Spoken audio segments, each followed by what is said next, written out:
யோவான் 14ஆம் அதிகாரம் 1வது வசனத்தை கர்த்தர் எனக்கு கொடுத்து என்னுடைய உள்ளத்தை அதிகமாய் தேற்றினார். பல காரியங்களில் கலங்கி தவித்து உட்கார்ந்துருக்கும் போது அப்பாவுடைய சமூகத்தில், அப்பா வாரம் என்னையா வார்த்தை தரப்போறீரு அப்படின்னு கேட்கும்போது, கலங்கும் நேரங்களில் தேவன் நடத்தும் பாதை என்கிறதான வார்த்தையை கர்த்தர் கொடுத்தார். எல்லாருடைய வாழ்க்கையிலையும் கலக்கம் இருந்திருக்கு. எல்லாருடைய வாழ்க்கையிலையும் மனிதருக்கு கலக்கங்கள் இருக்கு. பணம் இல்லாமல் கலக்கங்கள் வரும். சரீரத்தில் பலவீனங்கள் வரும்போது கலக்கங்கள் வரும். இன்னும் குடும்பத்தில் பிரச்சனைகள் வரும்போது கலக்கங்கள் வரும். இந்த கலங்கி போய் நிற்கும்போது நாம் என்ன செய்வது என்று நமக்கே தெரியாது. நமக்கே என்ன செய்யாது தெரியாது. நாம் சொல்லுவோம், நான் என்ன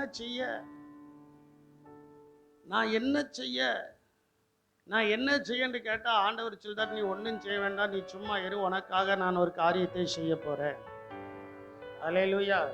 முதலாவது, கலக்கங்கள் ஏன் வருகிறது, எதனால வருது அப்படிங்கிறத ஒரு 7 வசனத்தை உங்களுக்கு வேகமாய் சொல்லிவிட்டு, ஆவிக்குரியவர்கள் வாழ்க்கையில் உண்டாகும் கலக்கம் நமக்கு ஆசீர்வாதத்தை உண்டாக்குது.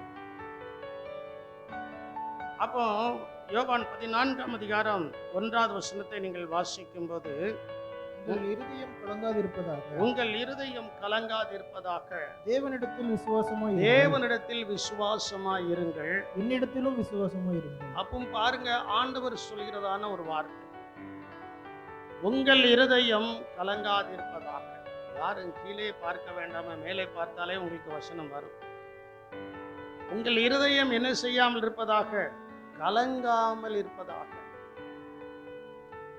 கலக்கம் என்றதான வார்த்தைக்கு ஆங்கிலத்தில் டிஸ்ட்ரெஸ் என்று கொடுக்கப்பட்டிருக்கிறது. அதுக்கு 5 அர்த்தங்கள் இருக்கிறது. 1 துன்பம், 2 கலக்கம், 3 துயரம், 4 துன்புறுத்தல், 5 வேதனை. அப்போ இந்த வார்த்தைகளை கொண்டதான ஒரு கலக்கம் நம்முடைய வாழ்க்கையில் இருக்கதான் செய்யும்.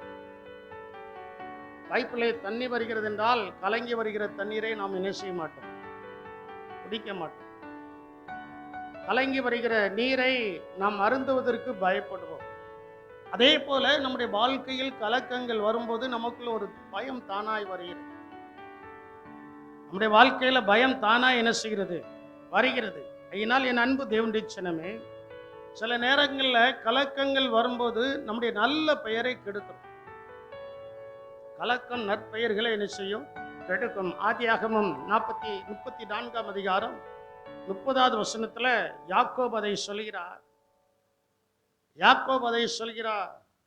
என்னுடைய நல்ல பெயரை அவங்க பிள்ளைகளிடத்துல சொல்கிறார்.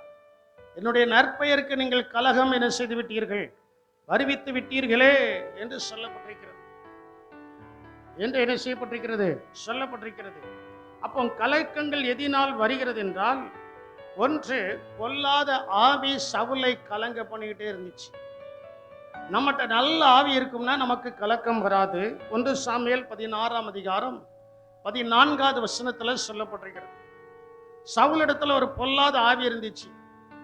என்னைக்குமே பொல்லாத ஆவி இருந்தா அவங்க நல்ல நிலைமையில இருக்க முடியாது. அவங்க கலங்கிக்கிட்டே என்ன செய்வாங்க, இருப்பாங்க. 2வது, சாபத்தீடானதை எடுத்தால் அல்லவிட்டால் தொட்டால் கலக்கம் வரும். ஆகான் யோசுவா 7ஆம் அதிகாரம் 25வது வசனத்துல ஆகானை குறித்து யோசுவா சொல்கிறார், நீ எங்களை கலங்க பண்ணினாய். வசனத்தை எடுத்தவங்க வாசிங்க. 7:25, நீ எங்களை கலங்க பண்ணினது என்ன, இன்று கர்த்தர் உன்னை கலங்க பண்ணுவார் என்றார். இந்த ஆகான் எதனால இஸ்ரவேல் ஜனங்களை கலங்க பண்ணினான் என்றால், கர்த்தர் சொன்னார், இந்த சாபத்தீடானது எதையும் நீங்க என்ன செய்யக்கூடாது, எடுக்கக்கூடாது, தொடக்கூடாது, அது நமக்கு வேண்டாம். அவன் எடுத்ததுனால முதலாவது இஸ்ரவேலருக்குள்ள ஒரு கலக்கம் வந்தது. அந்த கலக்கம் நீங்குவதற்கு ஆண்டவர் சரியான நபரை தெரிந்தெடுத்து அவனிடத்துல கேட்கும்போது அவன் சொல்லுதான், சாபத்தீடானதில் இவைகள் எல்லாவற்றையும் நான் எடுத்தேன். சாபத்தீடானது நம்முடைய வீட்டிலேயோ நமக்குள்ளேயே இருக்கும் என்றால் கர்த்தர் நம் நடுவில் என்ன செய்ய மாட்டார்?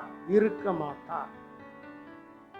அதே 7ஆம் அதிகாரம் 14வது வசனத்துல சொல்லப்பட்டிருக்கிறது, சாபத்தீடானது உங்கள் நடுவில் இருக்க மாட்டோம், நான் உங்களிடத்தில் என்ன செய்ய மாட்டேன்?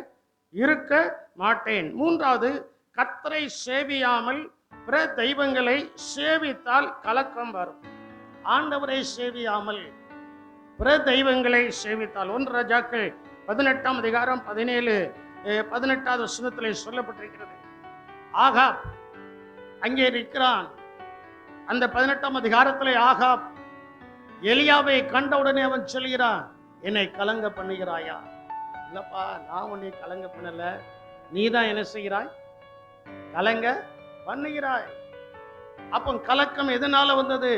தேவனை ஆராதிக்க கூடியவர்கள் தேவனை ஆராதியாமல் விக்கிரகத்தை ஆராதிக்கும் போது, பிற தெய்வங்களை ஆராதிக்கும் போது அங்கே கலக்கங்கள் என்ன செய்கிறது?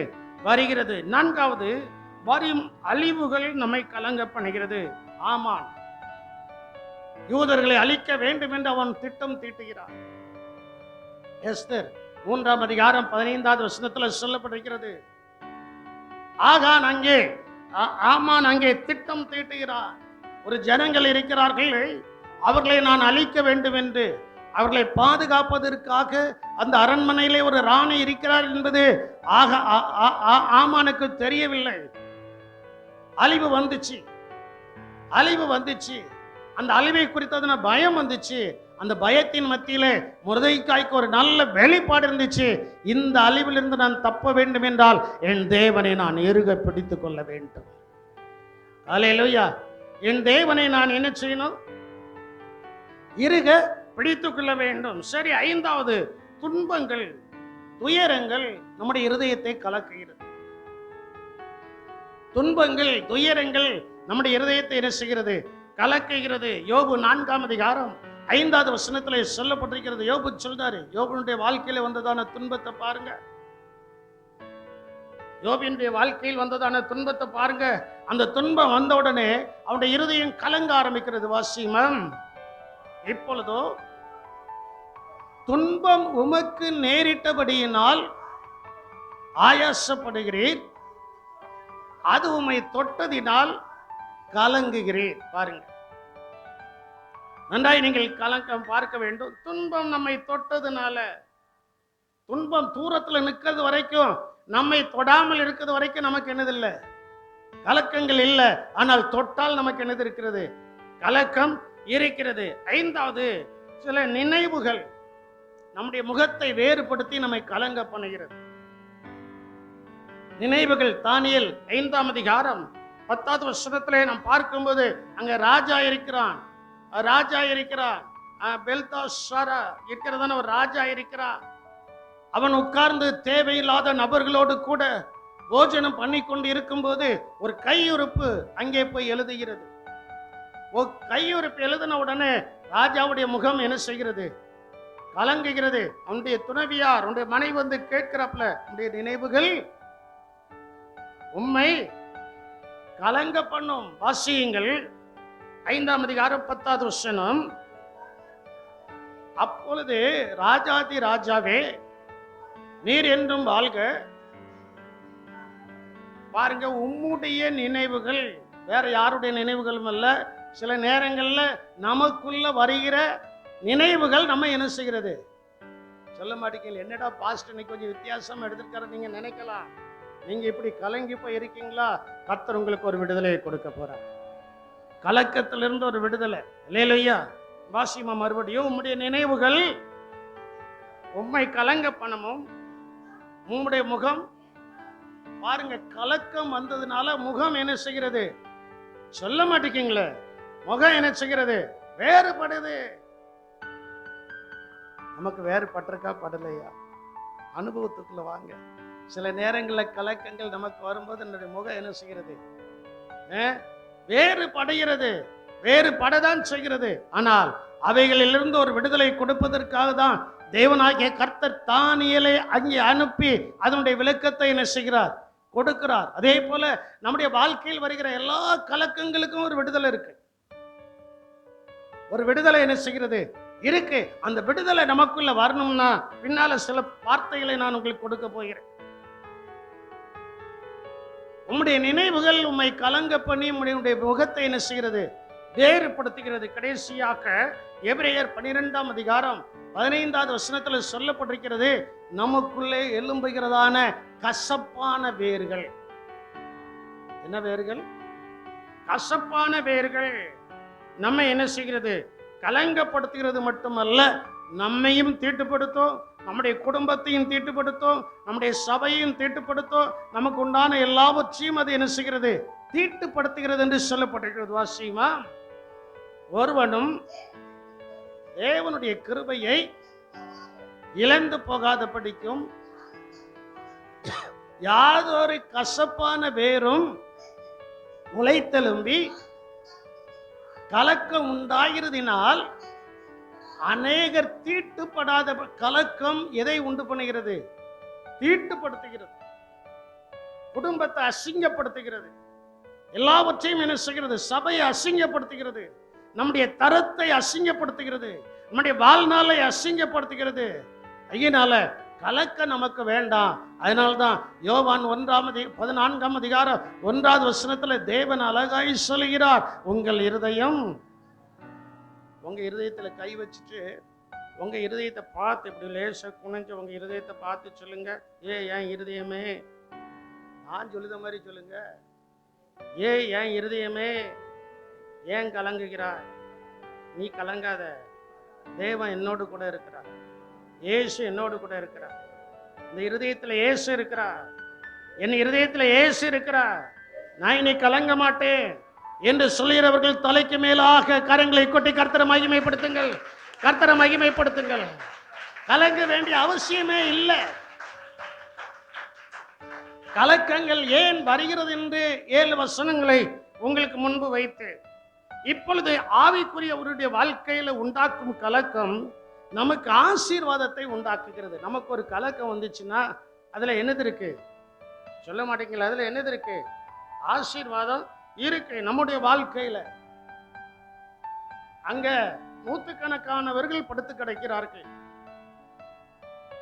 யோவான் 5ஆம் அதிகாரம் பெதஸ்தா என்கிறதான ஒரு குளம் இருக்கு, அதுல நூற்றுக்கணக்கானவர்கள் படுத்து கிடக்கிறாங்க. எதற்கு? எதற்கு? அந்த கோலம் கலக்கப்படும். கலக்கப்பட்ட உடனே முதல் நபர் யார் இறங்குகிறார்களோ அவர்களுக்கு சுகம் உண்டாகும். அவர்களுக்கு என்னது உண்டாகும்? சுகம் உண்டாகும். அதனால தான் நான் அடிக்கடி சொல்லுவேன், கோலம் என்பது சபை. சபையில முதல்ல வந்து யாரு ஜெபிக்கிறார்களோ அவங்களுடைய வாழ்க்கையில கர்த்தர் அற்புதத்தை செய்கிறார். அல்லேலூயா. வேதவசனம் அப்படிதான் சொல்லுது. குறித்த நேரத்திற்கு முன்பே ஆண்டவரை நாம் துதிக்க வேண்டும், ஆண்டவரை நாம் ஆராதிக்க வேண்டும், ஆண்டவரை நாம் ஸ்தோத்திரிக்க வேண்டும். மனதார யார் வந்தானே யார் வராட்டா என்ன, நான் கர்த்தருடைய சமூகத்துல அவருடைய சபையில அவருடைய குலத்துல போய் தூதன் வருவதற்கு முன்பதாக, யார் வருவதற்கு முன்பதாக ஆயத்தமா இருக்கணும்? சொல்ல மாட்டேங்கீங்களே. அந்த 5ஆம் அதிகாரம் 1 முதல் 7 வசனங்களை நீங்கள் வாசித்து பார்க்கும்போது அங்க அப்படிதான் சொல்லப்பட்டிருக்கிறது.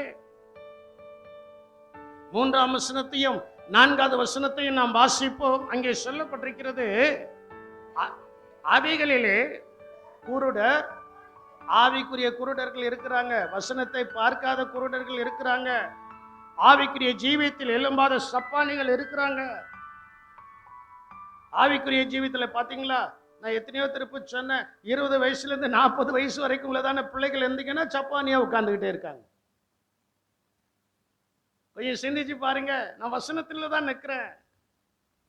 அங்கே அந்த பெதஸ்தா குலத்தை சுற்றிலும் குருடர்கள், சப்பானிகள், சூபின உருப்படியவர்கள் முதலான வியாதியஸ்தர் அநேகர் படுத்திருந்து அநேகர் சபைக்குள்ள வரலாம்.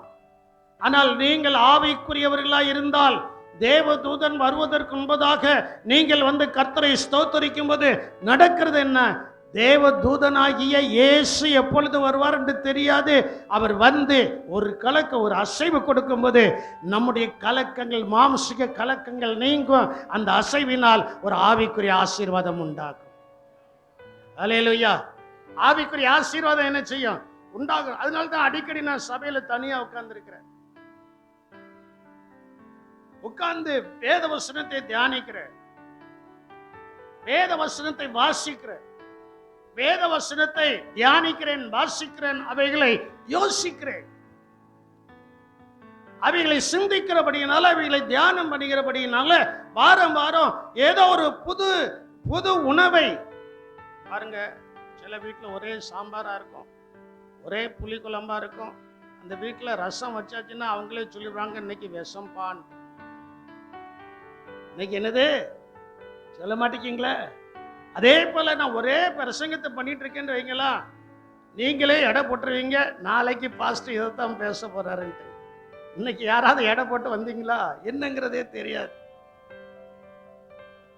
அதற்கு தேவனுடைய மனிதர்கள் தேவ சமூகத்தில் காத்திருந்தால்தான் அதற்குரிய வார்த்தையை கர்த்தர் என்ன செய்வாரு, கொடுப்பார்.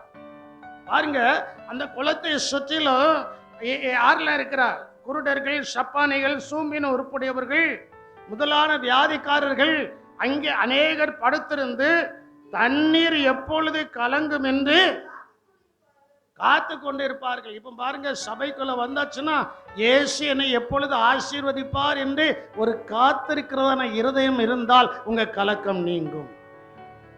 அல்லேலூயா. இயேசு எப்பொழுது வருவார்? இயேசு எப்பொழுது வருவார் எனக்குள்ள? இயேசு எப்பொழுது எனக்குள்ள வருவார் என்று நீங்கள் இந்த இடத்துல வந்து காத்திருந்தா உங்களுடைய கலக்கங்களை கர்த்தர் நீக்கி சுகத்தை கொடுக்கிறார். அல்லேலூயா. சுகத்தை என்ன செய்கிறார்? கொடுக்கிறார். கிட்டத்தட்ட ஒரு 21 நாளாக 3 பலவீனம் எனக்கு. ஒன்னு, சரீரம் முழுவதும் ஒரே ஊரல். இன்பத்தில் இன்பம் சொறி இன்பம் அவின்பம் சொரிந்த பின் துன்பத்தை என்ன செய்யும் தருண மாதிரி கிண்ணறத்தை வாசித்துக்கிட்டு தான் இருந்தேன். அடிக்கடி நைட்ல திடீர்னு வந்துடும். ரெண்டாவது என்னன்னா, இருதயத்துல எறும்பு கடிச்ச மாதிரி ஒரு சின்ன கடி, அது என்னன்னே தெரியல. மூன்றாவது, இந்த மூக்கு லேசா வீங்கி போயிருக்கும், மூக்கு இப்படி தொட முடியாது. 21 நாள் அந்த பலவீனம். ஆனாலும் சபைக்குள்ள வருவதற்கும் வேத வசனத்தை வாசிப்பதற்கும், வேத வசனம் வாசியாத நாட்கள் இல்லை. இந்த சபைக்குள்ள வந்து கொஞ்ச நேரம் உட்கார்ந்தாச்சுன்னா அந்த கலக்கங்கள் எல்லாவற்றையும், அந்த பலவீனங்கள் எல்லாவற்றையும் கர்த்தர் நீக்கி கர்த்தர் தமக்கு பிரியமானவருக்கு நித்திரை அளிக்கிறார் என்று ராத்திரி நல்ல தூக்கத்தை கொடுத்திருக்கிறார். காரணம் என்ன? எங்க வந்து காத்திருக்கணும்? நாங்க வீட்டுல காத்திருக்கோம்ல பாஸ்டர். ஏதாவது ஒரு நேரத்துல ஆலயத்துல வந்து நீங்களா காத்திருந்தா இந்த குருடன், இந்த சப்பானி, இந்த சூம்பீர உருப்படியோர் யாராவது இவங்களுக்கு போதனை கொடுத்தாங்களா? அவங்களா தான் வந்து காத்திருந்தாங்க. அப்படி பிரதர், அவங்கள தான் வந்து குளத்துல என்ன செய்யறாங்க? காத்திருக்கிறாங்க. சரி, 4வது வசனம், ஏனெனில் எல்லா நேரத்திலையும் கிடையாது, எல்லா நேரத்திலையும் கிடையாது, சில சமயங்களில் தேவதூதன் ஒருவன் அந்த குளத்தில் இறங்கி தண்ணீரை கலக்குவான். தண்ணீர் கலங்கின பின்பு யார் முந்தி அதில் இறங்குவானோ அவன் எப்பேற்பட்ட ஆசீர்வாதம் குறைவுள்ளவனாய் இருந்தாலும் சபைக்குள்ள வந்து தேவதூதர் இறங்கி, இயேசு இறங்கி, பரிசுத்தாவியானவர் இறங்கி அவர்களை ஒரு அசைக்கும் போது அவர்கள் எப்பேற்பட்டவர்களாய் இருந்தாலும் அவர்கள் மேல 100கணக்கான 1000கணக்கான ஆசீர்வாதங்கள் வந்து இறங்குவதை கண்கள் காண போகிறது.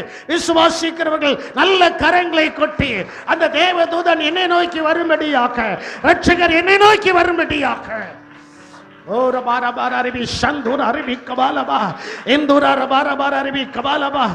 வாழ்க்கையில கலங்கி போயிருக்கிறதான அந்த இடத்துல பரிசுத்தாவின் தேவன் இப்பொழுது இறங்கி உங்களுக்குள்ளே கிரியை செய்து கொண்டு இருக்கிறார்.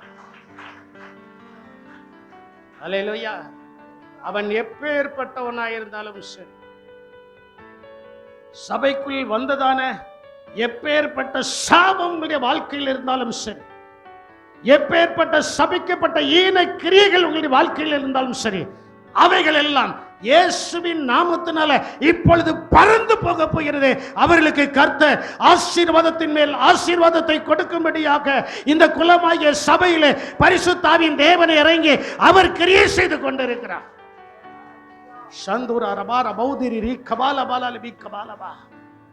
அதான் நான் உங்களுக்கு சொன்னேன், கலக்கங்கள் வருவதற்கு சில காரியங்களை சொன்னேன்.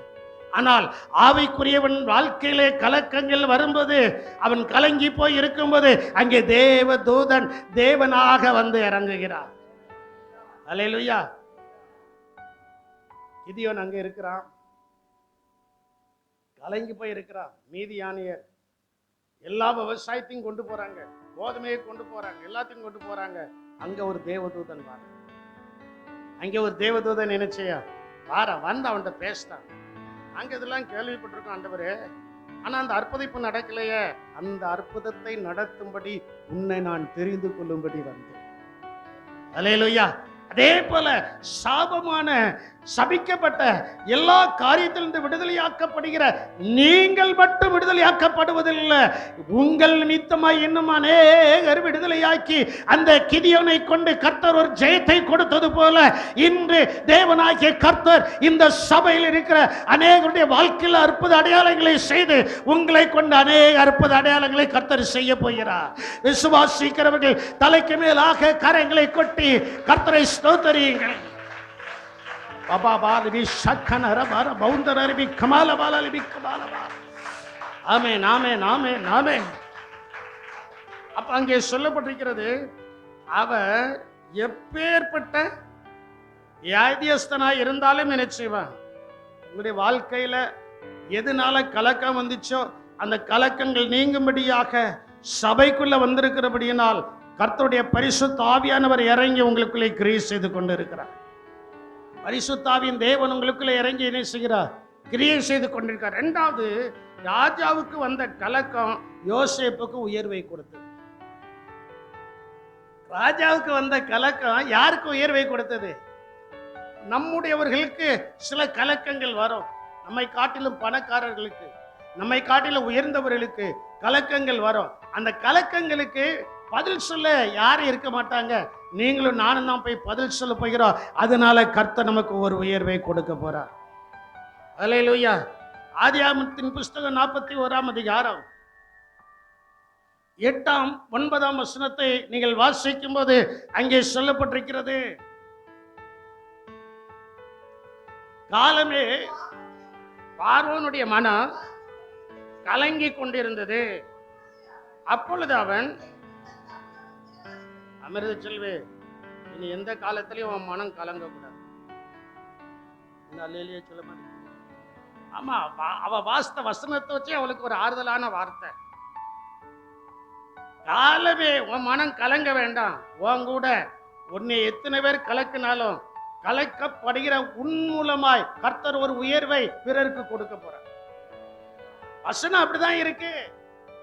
தேவனுடைய வார்த்தை, தேவனுடைய வார்த்தை. சரி வாசியுமா. காலமே பார்வோனுடைய மனம் கலங்கி கொண்டிருந்தது. அப்பொழுது அவன், இப்ப யாரால் அழைக்க, கலக்கத்துக்கு விடுதலை வரணும்னா அவன் சபைக்குள்ளதான் வரணும். தேவனுடைய மனுஷனை தான் தேடி போனோம்.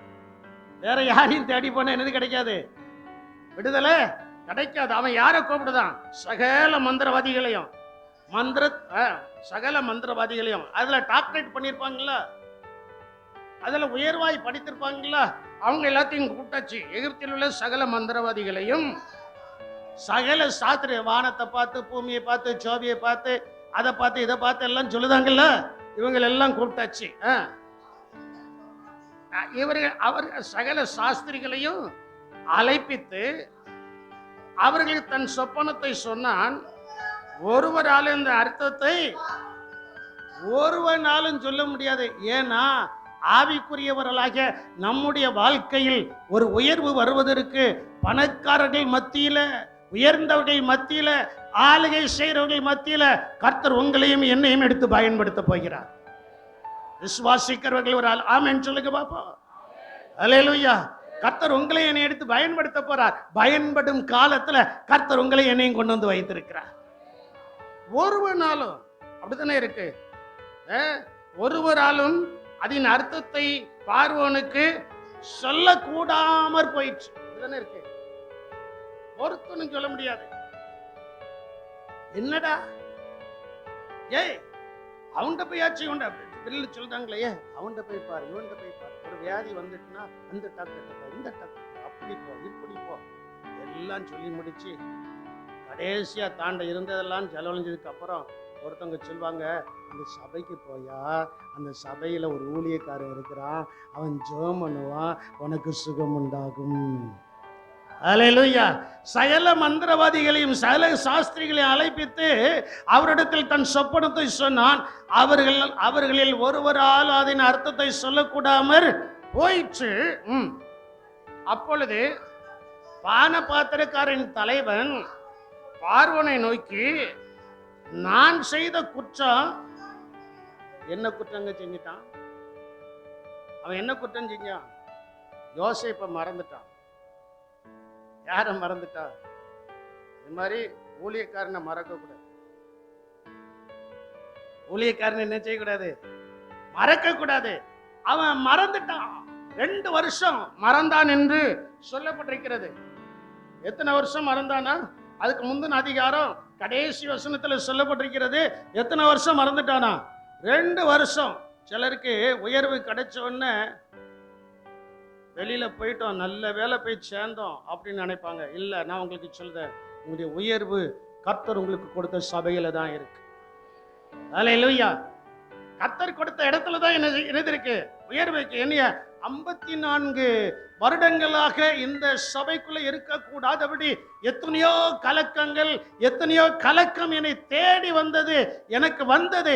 அவைகள் எல்லாவற்றையும் கண்டு கொள்ளாம இருந்ததுனால கர்த்தர் இன்னைக்கு ஆசீர்வதித்திருக்கிறார். அல்லேலூயா.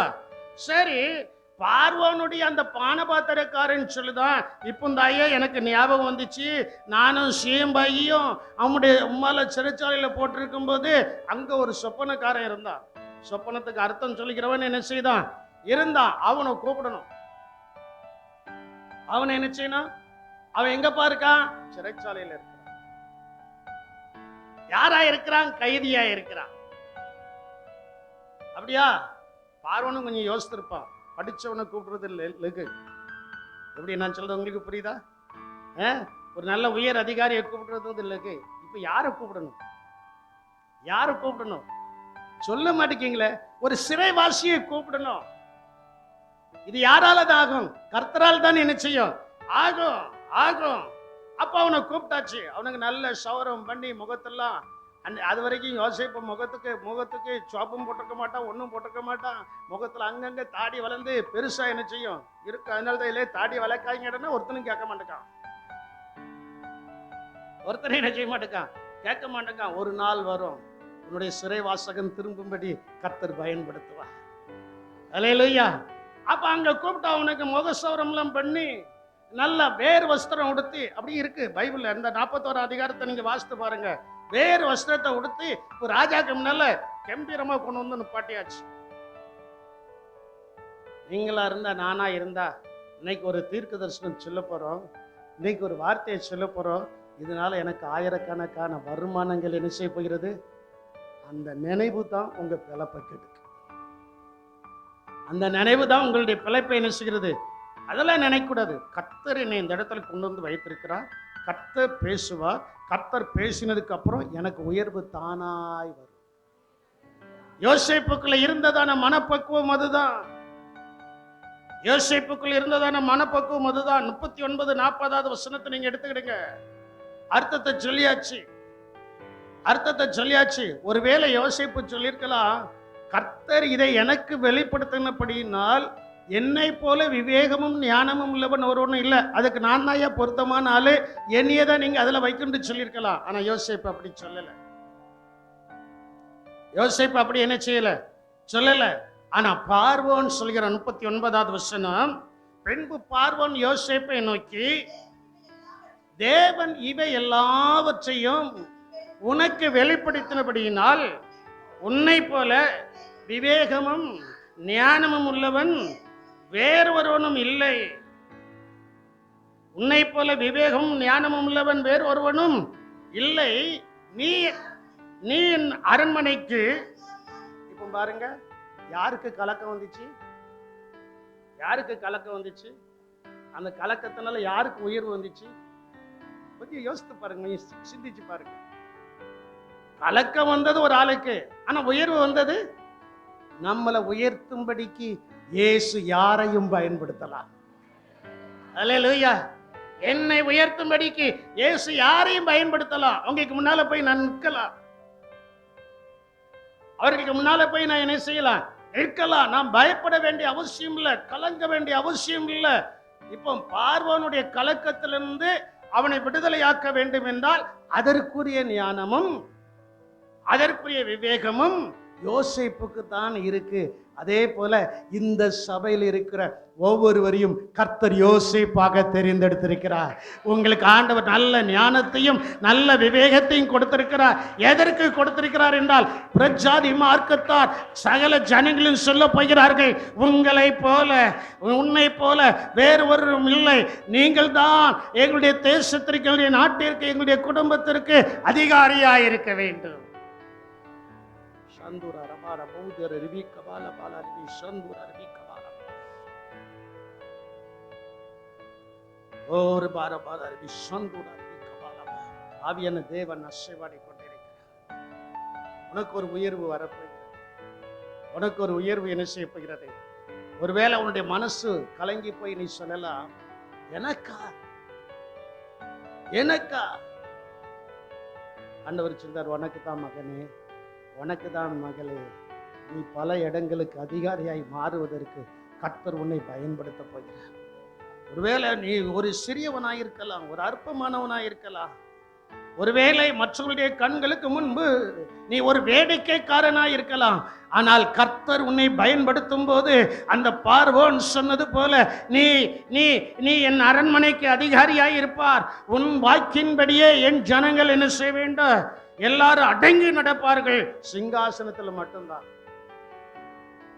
உயர்வை பாருங்க, கொஞ்சம் சிந்திச்சு பாருங்க, யோசித்து பாருங்க, யோசித்து பாருங்க, கொஞ்சம் யோசித்து பாருங்க. கலங்கி போய் இருக்கீங்களா? யாருக்காவது ஒரு ஆளுக்கு, உங்க குடும்பத்துல யாருக்காவது ஒரு ஆளுக்கு ஒரு கலக்கத்தை கொடுப்பான். அவன் பெரிய ஆளா இருப்பான், பெரிய ஆளா இருப்பான். அவனுக்கு அந்த கலக்கத்திலிருந்து விடுதலை கொடுப்பதற்கு, விடுதலையாய் அவன் ஜீவிக்க முடியாத அளவுக்கு சகல கண்களும் குருடாக்கப்பட்டிருக்கும். அந்த குருடாக்கப்பட்ட கண்களுக்கு முன்பு ஒருவன் எழும்பி சொல்ல போறான், இன்னார் இடத்துல போங்க, அதுல உங்களுக்கு ஒரு விடுதலை கிடைக்கும். அந்த விடுதலையினால கர்த்தர் நமக்கு ஒரு உயர்வை கொடுக்க போகிறார். அல்லேலூயா. கர்த்தர் உங்களுக்கு ஒரு உயர்வை என்ன செய்ய போகிறார்? கொடுக்க போகிறார். மூன்றாவது, சவுல் தாவீது நிமித்தம் இவன் நிமித்தம் கலங்க வேண்டிய அவசியம் இல்லை. ஒருவேளை பொன்ராஜா மாதிரி அவன் ஒரு வாலிப பையனா இருப்பான், வாலிபனா இருந்திருப்பான். அதுகிட்ட ஒருவேளை மணிமாலா மாதிரி ஒரு வாலிபச்சியா இருந்திருக்கலாம். உங்களுக்கு முன்னால இருக்கிறவங்கெல்லாம் சிறு வயதிலிருந்து அவர்கள் யுத்த வீரர்களா, நல்ல படிப்புல தேர்ந்தவங்களா, மூளை உள்ளவங்களா இருந்திருக்கலாம். நமக்கு மூளை இல்லாமலே இருந்திருக்கலாம். நான் சுருக்கமா சொல்வதான காரியம், நமக்கு மூளை இல்லாமலே இருந்திருக்கலாம். நமக்குன்னு சொல்றது காட்டலாம், எனக்கு மூளை இல்லாமலே இருந்திருக்கலாம். நான் ஒத்துக்கிட்டு தானே, மூளை இல்லாம சில காரியத்தை செஞ்சிருவோம்ல. மூளை இல்லாமலே என்ன செய்திருக்கலாம், இருந்திருக்கலாம். இந்த மூளை இல்லாத ஒரு நபரை தான் ஆண்டவர் ஜெயத்தை கொடுக்க போறார். அல்லேலூயா. இஸ்ரவேல் தேசத்துல எத்தனையோ ராணுவ வீரர்கள் இருக்கிறாங்க. அந்த அப்னேர் என்பவன் அந்த ராணுவத்துக்கெல்லாம் யாரு? ராணுவத்துக்கெல்லாம் யாரு? தலைவன். அவனாலே முடியல. ராணுவ பயிற்சியும் கிடையாது இவனுக்கு, ராணுவ பயிற்சியும் இவனுக்கு கிடையாது. அங்க போய் நிற்கிறான். 1 சாமுவேல் 17ஆம் அதிகாரம் 32வது வசனத்தை நீங்கள் வாசிக்கும் போது தாவீதே சவுலிடத்துல சொல்லுதான், இவன் நிமித்தம் ஒருவனுடைய இருதயமும் கலங்க வேண்டியதில்லை. அவங்களுக்கு சொல்லுத, உங்கள் நிமித்தம் ஒருவருடைய இருதயம் கலங்க வேண்டியதில்லை. கர்த்தருடைய அபிஷேகம் உங்கள் தலைமையில இருக்கு. அல்லேலூயா. கர்த்தருடைய அபிஷேகம் உங்க தலைமையில இருக்கு. ஆண்டவர் எனக்கு கொடுத்ததான வார்த்தை அதுதான். தாவீது நிமித்தம் ஒருவனும் கலங்க வேண்டாம். காரணம், அபிஷேகம் பெற்றவன் எப்பொழுதும் ஜெயத்தோடு கூட வாழுவார். தேவனுடைய அபிஷேகம் நம்ம மேல இருக்கிறபடினால சவுல் பார்க்கிறான், நீ ரொம்ப சின்ன பையன்டா. அவனோ சிறு வயதுல இருந்து யாரு சொல்ல மாட்டேங்குது. சிறு வயதுல இருந்து அவன் யார அவனுக்கு எல்லா சிலம்படியும் தெரியும், நரம்படியும் தெரியும். எங்கே அடித்தா கீழே விழுவான், எங்கே அடித்தா எந்திப்பான், எல்லாம் அவனுக்கு தெரியும். உனக்கு தெரியாதுடா. ஆமாம், எனக்கு தெரியாது. அவனுக்குள் இருப்பது மாம்சிக பலம், எனக்குள் இருப்பது அபிஷேகம். 16ஆம் அதிகாரத்தில் கர்த்தர் அவனை அபிஷேகம் பண்ணிட்டாரு. பெரிய குப்பியில், ஒரு பெரிய பாட்டில், ஒரு பெரிய கொம்புல கொண்டு போய் ஆண்டவர் அந்த தாவீதை சாமுவேல் மூலமாய் முழங்கால் போட வச்சு தலையில ஊத்தி அபிஷேகம் பண்ணிட்டாரு. அபிஷேகம் பண்ண உடனே கர்த்தருடைய ஆவி அவன் மேல இறங்க ஆரம்பிச்சிட்டாரு.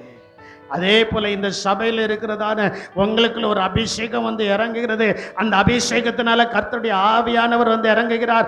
ஆவியானவர் வந்து இறங்கும் போது எல்லா கலக்கங்களுக்கும் ஒரு விடுதலையை கொடுத்து உங்களை ஜெயமுள்ளவர்களாய் கர்த்தர் ஆசீர்வதிக்க போகிறார். ஆசீர்வதிக்க போறார். கலங்கி போயிருக்கீங்களா? கலக்க வேண்டாம். ஒருவேளை கேட்கலாம், பாஸ்டர் என்ன இன்னைக்கு வித்தியாசமா போறீங்களே? பல அனுபவங்கள், பல சூழ்நிலைமைகள் இங்கே சொல்லப்பட்டிருக்கிறது. இவன் நிமித்தம் ஒருவனுடைய இதயமும் கலங்காதிருப்பதாக, கலங்காதிருப்பதாக. முதடியானாகிய நான் போய் இந்த பெலிஸ்தனுடைய என்ன செய்கிறேன்? சரி, வாசிங்க. 1 சாமுவேல் 17:48-49 வசனத்தை நீங்க வாசிக்கும் போது எனக்கு அதுல ரொம்ப வேடிக்கையான ஒரு வார்த்தை இருக்கு. அதை நான் உங்களுக்கு சொல்ல போறேன். அப்பொழுது அந்த பெலிஸ்தன் எழும்பி, பாருங்க, ஒரு அனுபவம் உள்ளவன் அனுபவம் இல்லாதவனுக்கு எதிராக என்ன செய்கிறான்? சொல்ல மாட்டேங்குங்களா? அனுபவம் உள்ளவன் அனுபவம் இல்லாத ஒரு ஆளை என்ன செய்கிறான்? கிட்டி ஓடி வார. ஆக்சுவலா யாரு ஓடி இருக்கணும்? கொஞ்சம் யோசித்து பாருங்களேன். யாரு ஓடி இருக்கணும்? அவன் அந்த இடத்துல நின்றுக்கிறே, நீ வந்து பாருட்டான்னு அந்த இடத்துல என்ன செஞ்சிருக்கணும்? நின்றுக்கணும். இவனுக்குள்ள இருக்கிற அபிஷேகம் அவனுக்குள்ள கண்ணுக்கு பட்டுட்டு இவன் பெரிய ஆளு, அவனுக்கு முன்னால நான் தான் யாரு? புரியாது உங்களுக்கு? புரியாத? தாவீது பெரிய ஆளு, அபிஷேகம் இருக்கு. அந்த அபிஷேகம் அந்த பெலிஸ்தீனுக்கு முன்பதாக அபிஷேகம் அவனை எப்படி காமிக்கிறது? பெரிய ஆளா காமிக்க. அதனால தாவீது ஓடல. தாவீது என்ன செய்யல? ஓடல. யார் ஓடி வர? அந்த வசனத்தை முழுசும் வாசிமா. தாவீதுக்கு எதிராக கிட்டி வருகையில் தாவீது தீவிதமாய் அந்த சேனைக்கும் பெலிஸ்தனுக்கு எதிராக ஓடி தன் கையை அடப்பத்துல போட்டு அதிலிருந்து ஒரு கல்லை எடுத்து கவனில வைத்து ஓடி போகும்போது கவனில வச்சு கரெக்டா நெத்தியில் அடிக்க முடியுமா? சொல்லுங்களா? வேட்டையாடி இருக்கீங்களா? சிலர் அந்த கவுட்டாப்களா கவனா கவன் அதெல்லாம் யூஸ் பண்ணிருக்கீங்களா? நின்னுகிட்டு தான் என்ன செய்வீங்க? நின்னுகிட்டு தான் குறிப்பாத்து என்ன செய்வீங்க? அடிப்பீங்க. இவன் என்ன செய்தான்? சொல்ல மாட்டேங்க. இவன் என்ன செய்தான்? அனுபவ ரீதியா வாங்க. இவன் என்ன செய்கிறான்? ஓடிக்கிட்டே சுழட்டி விட்டுதான். அவன் சுழட்டி தான் விட்டான். கரெக்டா போய் பட வைத்தது அவன் பெற்ற அபிஷேகம். அல்லேலூயா. கரெக்டா பட வைத்தது எது? அவன் பெற்ற அபிஷேகம். அப்ப அபிஷேகம் பெற்றவன் அபிஷேகம் பெறாதவன் என்பதாக பெரிய ஆளாய் காணப்படுகிறான். அபிஷேகம் பெற்றவன் எப்படி காணப்படுகிறான்? பெரிய ஆளாய் காணப்படுகிறான். சரி, வாசிமா தொடர்ந்து. பெலிஸ்தனுடைய நெற்றியிலே பட எறிந்தான். அந்த கல் அவன் நெற்றியிலே பதிந்து போனதினால் அவன் தரையில எப்படி விழுந்தான்? இவன் கம்பீரமா நிற்கிறான்.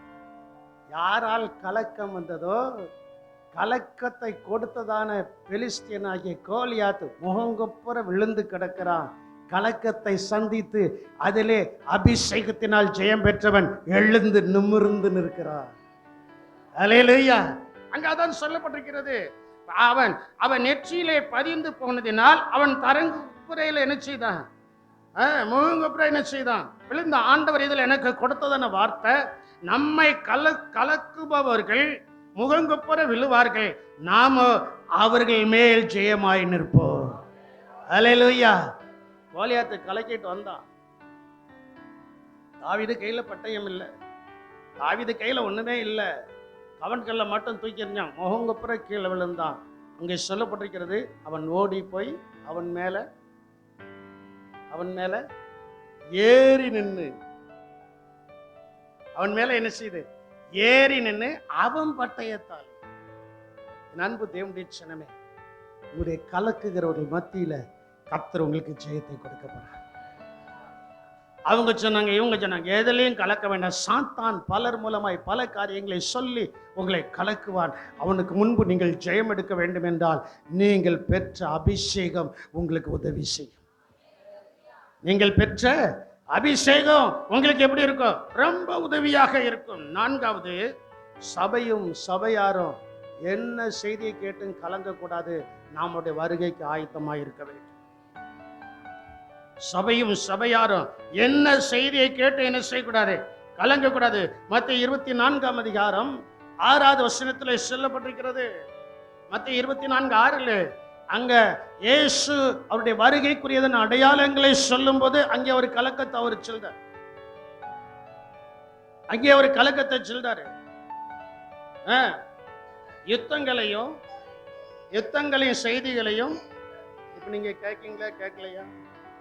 டெய்லி யுத்தங்களின் செய்திகளும், நியூஸ் பேப்பர்ல டெய்லி யுத்தங்களும், உங்க குடும்பத்துல யுத்தங்களும். வேற எங்கேயும் போக வேண்டாம், உங்க குடும்பத்துல என்ன இருக்கு? யுத்தங்களும். என்ன சிலர் சிரிக்கீங்க, அது உண்மைதானே. நம்ம நாட்டுக்கெல்லாம் போக வேண்டாம், நம்முடைய குடும்பத்துக்குள்ளே எடுத்துக்கிடுவோம். யுத்தங்களின் செய்திகளும் என்ன செய்கிறது? இருக்கு. வாசிங்க, யுத்தங்களின் செய்திகளையும் கேள்விப்படுவீர்கள், கலங்காதபடி எச்சரிக்கை. சபை எந்த விதத்திலையும் கலங்கக்கூடாது. சபையார் எந்த விதத்திலும் என்ன செய்யக்கூடாது? பவுல் கலாத்தியர் நிருபத்துல 1ஆம் அதிகாரத்துல நினைக்கிறேன்னு சொல்றாரு, உங்களை கலக்குகிறவன் தரிப்புண்டு போவானாக. 1ஆம் அதிகாரத்துல தான் இருக்குன்னு நினைக்கிறேன். உங்களை கலக்குகிறவன் என்ன செய்வானாக? தரிப்புண்டு போவானாக. அப்போ பவுலுடைய தியாலஜிக்கல் எவ்வளவு உயர்ந்ததுன்னு பாருங்க. தேவனுடைய பிள்ளைகளை ஒருவனும் ஒருத்தியும் கலக்க முடியாது. சில நேரங்களில் நம்ம கலைஞர்தோம், நான் கலைஞர்தேன். சில வார்த்தைகள் கேட்கும் போது, சில வார்த்தைகள் நிமித்தம், சில செயல்கள் நிமித்தம், சில காரியங்கள் நிமித்தம் நம்ம கலங்குதோம். ஆனால் கலங்கின அந்த நேரத்தில் அதில் நம்ம சோர்ந்து போகலை. அடுத்த நிமிஷமே கர்த்தர் நம்மளை தூக்கி எடுக்கிறார். கர்த்தர் நம்ம என்ன செய்கிறார்? தூக்கி எடுக்கிறார். சில செய்திகள் அப்படிதான் இருக்கும். சில செய்திகள் அப்படிதான் என்ன செய்யும்? இருக்கும். நாம் கலங்க வேண்டிய அவசியம் இல்லை. நம்மை அந்த வசனத்தை பார்த்துட்டியம்மா, நம்மை கலக்குகிறவர்கள் என்ன செய்வார்களாம்? பறிப்புண்டு போவார்கள் என்று ஒரு வசனம் இருக்கு. நீ எடுத்துக்கிட மாட்டேன், நான் தான் உனக்கு எடுத்து சொல்றேன். நம்மை கலக்கிறவர்கள் யாராயிருந்தாலும் சரி, அங்கே சொல்லப்படுகிறது, தரிப்புண்டு என்ன செய்வார்களா? போவார்களா? தரிப்புண்டு போவார்கள் என்று சொல்லப்பட்டிருக்கிறது. கலக்கிறவர்கள் யார் நமக்கு தெரியாது. தரிப்புண்டு போவார்கள் என்று சொல்லப்பட்டிருக்கிறது. கலாத்தியர் நிருபத்துல தான் 1 அதிகாரமா இருக்கும், இல்லை 3 அதிகாரமா இருக்கும். தரிப்புண்டு போவார்கள் என்று கலக்குகிறவர்கள். 5:12 வாசியுங்க. உங்களை கலக்குகிறவர்கள் தரிப்புண்டு போனால் நலமா இருக்கும். அப்போஸ்தலன் பவுல் சொல்றாரு, நான் சொல்லல. இதே மாதிரி சில செய்திகள் நம்மளை கலக்கும். வேலை பார்க்கும்போது அவர் இப்படி சொன்னாரு, அவர் சொன்னதை செய்யணும், இவர் சொன்னதை செய்யணும். கலங்கி காலையில் 10 மணிலேருந்து சாயங்காலம் 5 மணி வரைக்கும் கலங்கி ஒரு வேலையும் செய்திருக்க மாட்டீங்க. இந்த 2 பேருக்கு நடுவில் நான் உங்களுக்கு சொல்றேன், கர்த்தருடைய அபிஷேகம் உங்களுக்குள் இருக்கிறபடியினால் அவர்கள் எதிர்பார்த்ததை காட்டியும் சிறந்த முறையில் செய்து முடிக்க கர்த்தருடைய ஆவியின் அபிஷேகம் உங்களுக்குள் இருக்கிறது. அல்லேலூயா. கர்த்தருடைய ஆவியின் அபிஷேகம் நமக்குள்ள இருக்கு. அப்போ சபை யுத்தங்களை கேட்கும். அங்க அங்க அங்க துருபதேசம் வரும், இங்க துருபதேசம் வரும், அங்க கள்ளத்திற்கு செல்லும்பா, அங்க கள்ளத்திற்கு செல்லும்பா, எல்லாம் சேர்ந்து எல்லாரையும் கலக்கிக்கிட்டே இருக்கும். நாம் கலங்காம இருக்கணும். ஏன்னா இயேசு சொல்லிவிட்டார், இவைகள் எல்லாம் வேதனைகளுக்கு ஆரம்பம். மனுஷகுமாரன் வரும் நாளை ஒருவனும் என்ன செய்ய மாட்டான், அறியல. இன்னைக்கு நாளைக்கு சொல்லுவாங்க, ஒருத்தனும் அறியான். செப்டம்பர் 17 இயேசுநாதர் வந்துவாருன்னு ஒரு ஆளு சொன்னாருன்னு எங்க வீட்டுல சொன்னார். நான் சொன்னேன், இயேசுவே சொல்லிட்டாரு, இதா தவிர வேறு ஒருவரும். இந்த வசனம் கூட தெரியாம பிரசங்கம் பண்ணுதாங்க, அதையும் நீங்க எல்லாம் கேட்கீங்களாங்கோ. கர்த்தருக்கு ஸ்தோத்திரம். எதற்காக நான் சொல்றேன்னா, இயேசு வரும்போது நமக்கு ஆண்டவர் கலக்கத்தை கொடுக்க மாட்டார். கலங்கி இருக்கிற நம்மை கர்த்தர் புதுப்பித்து நமக்கு ஒரு அபிஷேகத்தை கொடுத்து, அபிஷேகத்தின் புது வல்லமையை நமக்கு கொடுத்து அவரோடு கூட சேர்த்துக் கொள்வார். அல்லேலூயா. அவரோடு கூட என்ன செய்வார், சேர்த்துக் கொள்வார். அதனால சபை கலங்கக்கூடாது. ஏன் கலங்கக்கூடாது என்றா, நம்முடைய இருதயத்தில் தேவ சமாதானம் ஆளுகை. தேவ சமாதானம் என்ன செய்யணும்? யோவான் 14 வசனத்தில் சொல்லப்பட்டிருக்கிறது. கடைசியாய் ஒரு வசனத்தை சொல்லி முடிக்க போறேன். எரேமியா தீர்க்கதரிசிக்கு ஆண்டவர் ஒரு நல்ல வாக்குத்தத்தத்தை கொடுக்கிறார். நல்ல வாக்குத்தத்தம். அதை வாசிக்கும் போது எனக்கே ஆசீர்வாதமாகவும் எனக்கே சந்தோஷமாகவும் இருந்தது. இது ஏசப்பா சொல்கிறதான வசனம். 14 வசனம், சமாதானத்தை உங்களுக்கு வைத்து போகிறேன், என்னுடைய சமாதானத்தை உங்களுக்கு கொடுக்கிறேன், உலகம் கொடுக்கிற பிரகாரம் நான் உங்களுக்கு கொடுக்கிறது இல்லை. உங்கள் இருதயம் கலங்காமலும் பயப்படாமலும் இருப்பதாக. உங்களை பயப்படுத்துகிறதுக்கும் கலக்கிறதுக்கும் நிறைய பேர் உங்களை சுத்தி இருக்கிறாங்க. ஆனா உங்களை பயப்படாதீங்க, கலங்காதீங்கன்னு சொல்லதுக்கு ஒரு சிலர் தான் இருக்கிறாங்க. ஒரு சிலர் தான் என்ன செய்தாங்க, இருக்கிறாங்க. 10 பேருக்கு முன்னால நமக்கு ஒரு 10,000 ரூபாய் வந்துச்சுன்னா, அந்த 10,000 ரூபாயை புடுங்கிறதுக்கு 8 பேர் இருப்பான். அந்த 10,000 ரூபாயை நீ வச்சுக்க, உன் பிள்ளைக்கு வேணும், உனக்கு வேணும், நீ வச்சுக்க, பாதுகாப்பாக வச்சுக்கிட்டு சொல்லதுக்கு ஒரு ஆள் 2 ஆள் தான் இருக்கு. எப்படி நான் சொல்றது சரியா தப்பா? 10,000 ரூபாய் இருக்குன்னு தெரிஞ்சாச்சுன்னா மாமா வந்துடுவான், மச்சான் வந்துடுவான், அண்ணன் வந்துடுவான், தம்பி வந்துடுவான், இது வரைக்கும் வராத சொந்தக்காரங்கள்லாம் என்ன செஞ்சிருவாங்க, வந்து எனக்கும் இந்தா உனக்கும் இந்தா எல்லாத்தையும் பிடிக்கிட்டு போனதுக்கப்புறம் உங்களை அப்படியே ஒரு சுற்றி விட்டுட்டு அவங்க போயிடுவாங்க. நீங்கள் சுற்றிக்கிட்டே இருப்பீங்க. இயேசு நம்மை சுற்றி விடுகிறவர் அல்ல. கலக்கத்தையும் பயத்தையும் நீக்கும்படியாக தேவ சமாதானத்தை நம்முடைய உள்ளத்தில் கொடுத்து உங்கள் இருதயம் கலங்காமலும் பயப்படாமலும் இருப்பதாக. கடைசி வசனத்தை வாசிங்க. எரேமியா 1 வசனம், நாம் யார் முகத்துக்கும் அஞ்சி கலங்க வேண்டாம். அந்த வசனம் அழகாய் சொல்லப்பட்டிருக்கிறது. எரேமியா 1:17, ஆகையால் நீ உன் அறையை கட்டி கொண்டு நின்று நான் உனக்கு கட்டளை இடுகிறவர்கள் எல்லாம். யாருக்கு கலக்கம் இல்லைன்னா வசனத்தை சொல்றவங்களுக்கு தான் கலக்கம் கிடையாது. நீங்க வசனத்தை சொல்லணும். உங்க வீட்டில் ஒருத்தர் வசனத்தை எங்க போனாலும் 2 வசனத்தை சொல்லணும், ஒரு வசனத்தை சொல்லணும். சொன்ன வசனத்தை சொல்லுங்க. இயேசு கண்ணீர் விட்டார், சொல்லிட்டே இருங்க. அவங்களும் கண்ணீர் விடட்டும், அவங்களே என்ன செய்யட்டும், கண்ணீர் விடட்டும். கர்த்தர் என் மேய்ப்பரா இருக்கிறார் சொல்லுங்க, அவங்களுக்கு ஆண்டவர் மேய்ப்பரா இருக்கட்டும். இயேசு சொல்கிறார், நானே நல்ல மேய்ப்பன்னு சொல்றாரு, அவங்களுக்கு மேய்ப்பரா இருக்கட்டும். அந்த வசனத்தில் அப்படிதான் சொல்லப்பட்டிருக்கிறது. நீ உன் அறையை கட்டி கொண்டு நின்று நான் உனக்கு கட்டளையிட்டவைகள் எல்லாம் அவர்களுக்கு சொல்லு, நான் உன்னை அவர்களுக்கு முன்பாக கலங்க பண்ணாதபடிக்கு நீ அவர்கள் முகத்துக்கு அஞ்சாதிரு. அல்லேலூயா. எவ்வளவு நல்ல வசனம் என்று பாருங்களா. எனக்கு அந்த கடைசி பகுதி ரொம்ப பிடிச்சிருந்துச்சு. ஒன்னு எல்லாரும் பைபிள் எடுத்துடுங்க, அல்லாட்டா எல்லாரும் மேல பாருங்க. அந்த ஒரு பகுதியை மட்டும் போட்டிருக்கேடா, அந்த பகுதியை மட்டும் எல்லாரும் சேர்ந்து வாசிக்க போறோம். நான் இருக்குல்ல, அதுல இருந்து, நான் உன்னை அவர்களுக்கு முன்பாக கலங்க பண்ணாதபடிக்கு நீ அவர்கள் முகத்துக்கு அஞ்சாதிரு, அஞ்சாதிரு, அஞ்சாதிரு. கலக்கங்கள் நீங்கும். இயேசு நம்மை உயர்த்த போகிறார். அல்லேலூயா. கலக்கங்கள் நீங்க, இந்த வார்த்தை எனக்கு கிடைச்சோன்னு ரொம்ப சந்தோஷப்பட்டேன். ஆனா ராத்திரி எனக்குள்ள ஒரு கலக்கம் வந்துச்சு. சந்தோஷப்பட்டு நல்ல ஆவியில பரவசம் அடைந்து கர்த்தரை ஸ்தோத்திரம் பண்ணி, பெயிண்டிங் வேலை நடந்தாலும் என் சேர்ல நான் உட்கார்ந்து என் பாட்டில் வசனத்தை வாசித்து கொஞ்ச நேரம் ஸ்தோத்திரம் பண்ணிட்டு நல்ல சந்தோஷமா வீட்டுக்கு போயாச்சு. கலக்கம் வருது. ஆண்டவர் ராத்திரி பேச இந்த வசனம் ஞாபகத்தில் வந்துச்சு. நான் உன்னை அவர்கள் முன்பாக கலங்காதபடிக்கு நீ அவர்கள் முகத்துக்கு எல்லாரும் சேர்ந்து 3 திருப்பு சொல்லு. முழங்காலில் நின்று முடிக்க போறேன். உங்களை கலக்குகிறவர்கள் யாராக இருந்தாலும் சரி, நீங்க கலங்கி போயிருந்தா ஆண்டவர் சொல்றாரு, நீ அஞ்சாதிரு மகனே, நீ பயப்படாதிரு மகனே, நீ கலங்காதிரு மகனே. காரணம் என்னன்னா, அவங்களுக்கு முன்பதாக நீ கலங்காதபடி நான் உன் கூட இருக்கிறேன்.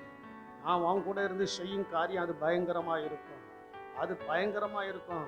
அந்த காரியத்தை நான் உனக்குள்ளே செய்ய போறேன், உனக்குள்ளே செய்ய போறேன், செய்ய போறேன், செய்ய போறேன்னு கர்த்தர் சொல்லிக்கிட்டே இருக்கிறாரு. நான் சொல்ல சொல்ல நீங்க சொல்லணும், நான் சொல்ல சொல்ல நீங்க சொல்லணும். வேற எதையும் சொல்ல வேண்டாம். நான் சொல்ல சொல்ல நீங்க சொல்லணும். இந்த வசனத்தை தான் நான் சொல்ல போறேன். கண்களை மூடி நல்ல கரங்களை உயர்த்தி நீங்க சொல்லணும்.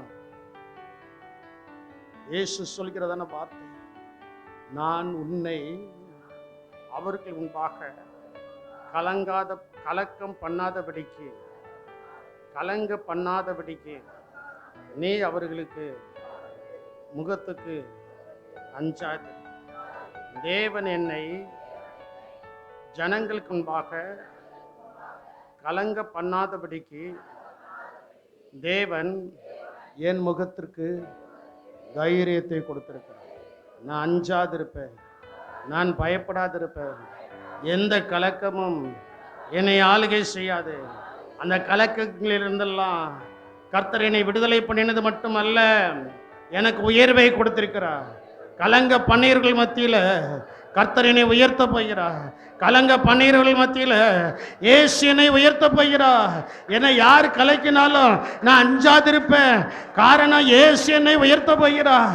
இயேசு என்னை உயர்த்த போகிறார். அவருடைய வசனத்தை நான் விசுவாசிக்கிறேன். அவருடைய வசனத்தின்படி யார் என்னை காத்துக்கொள்வதற்கு அவருடைய சமூகத்தில் என்னை அர்ப்பணிக்கிறேன் என்று சொல்லுகிறவர்கள் நல்ல ஆவியில நிரம்பி ஒரு விசை கூட இதை வாக்குத்தத்தமாக எடுத்துக்கொள்கிறவருடைய வாழ்க்கையில இனி கலக்கங்கள் அல்ல. ஒரு சில நிமிடங்கள் அல்ல, ஆவியில நிரம்பி நீங்கள் கர்த்தரை துதிக்கணும்.